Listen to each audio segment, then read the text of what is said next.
বিষ্ণুপুরে ৭৫ বছরের দুর্গোৎসব পাথরের প্যান্ডেলে সম্প্রীতির বার্তা।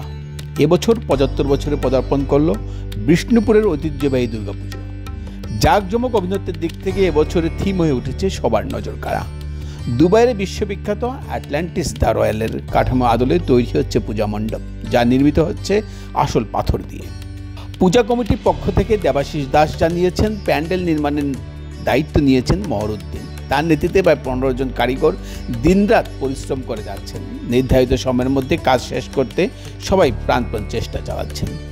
মহরউদ্দিন বলেন, এই পুজো শুধু হিন্দু সমাজের নয়, এটি আমাদের সবার উৎসব। বহু বছর ধরে বিষ্ণুপুরের দুর্গাপূজার মণ্ডপ গড়ে উঠেছে বিভিন্ন সম্প্রদায়ের মিলিত প্রচেষ্টায়।